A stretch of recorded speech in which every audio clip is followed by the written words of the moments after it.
I knew that I wanted to make a difference to help support children like Taryn, but I didn't really know how many families out there needed our same support that we were getting. I knew they must be out there, but I wasn't 100% sure. And through my organisation and running workshops, I've had so many stories. I had an email recently from a lady in Auckland who his child's got Down syndrome. He's 12 and they've been using Makaton and PECS with him. And she said she came across Voice Through Your Hands and what we were doing, and she just said, thank you so much, because I now know what the next step is for my son. He needs more, and being able to have access to New Zealand Sign Language gives him that more of that real communication. So it's not just about that functional communication, being able to say, I want to go to the toilet. It's about saying that, I really enjoy being here. That real emotional stuff. And to have families say that to me, it's really amazing. And that we're really giving children out there a real great voice. I've been an intellectual disability nurse for 30 years, and my whole passion inside and outside of work is enhancing the quality of care for people with an intellectual disability. And if they can't communicate their need, then they can't self-empower themselves. The role of Voice Through Your Hands in the community is to enhance visual communication for people of all ages. It's to enhance that communication for carers, for families, and for people themselves with disabilities. It's important that Voice Through Your Hands have that role, because everyone has the right to communicate, everyone has the right to empower their voice and to be heard within community. And if you can't communicate verbally, then you should be given the opportunity to communicate through other means. The purpose of the workshops that we run is we really want to show people that by the end of the workshop that they know that communication is more than just talking, that they have some practical tools to be able to use visual communication in New Zealand Sign Language, and also to have the confidence to be able to use it. And how we do that is a really fun, interactive workshop.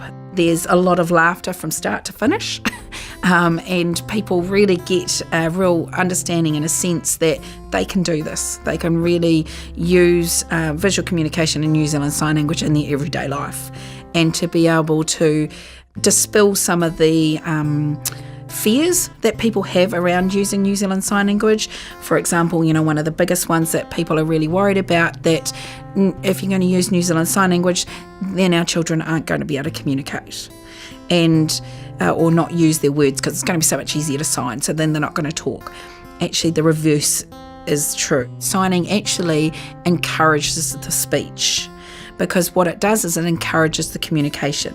And when somebody is communicating with you, you communicate more, so you're talking more to them, and that whole signing, and you've got an understanding of what they're trying to say and helping them to articulate the words. So then by the end of it, they are actually being able to talk and say the same things and read a book, so other people can understand. And the way we do that is I show them the journey of my daughter. From the ages when she started school at 5 up till 7, she had no speech whatsoever. And so, but now at the age of 12, you can actually have a conversation with her using spoken word. And she uses a lot of sign, and still uses a lot of sign, to help her with the next step, but like scaffolding her in her language building. If you're a parent or carer and you want to enhance the quality of care and communication for your family member or the person you're caring for, then the best thing to do would be to go along to a communication workshop, or go along to someone who has insight into communication and look at the different avenues of communication and try the different ones, and really to gain a toolbox of skills of communication, because it might be in different instances they use different communication. So when they're playing with friends, they're relaxed and they can sign, but when they're in a tense situation, they freeze and they can't sign because they're stressed, but they need to use pictures. So it might be in different situations they need to use different communication.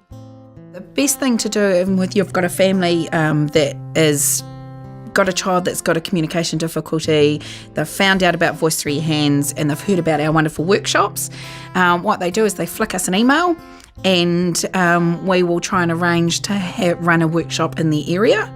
And what we quite often do is we work really closely with the local Ministry of Education, Special Ed, and quite often they normally provide us a venue, which is fantastic. And so then that sort of brings the cost down, and then we'll come into the area, and the workshops is a really good base to find about who we are and what we do, and what we can provide and support them with.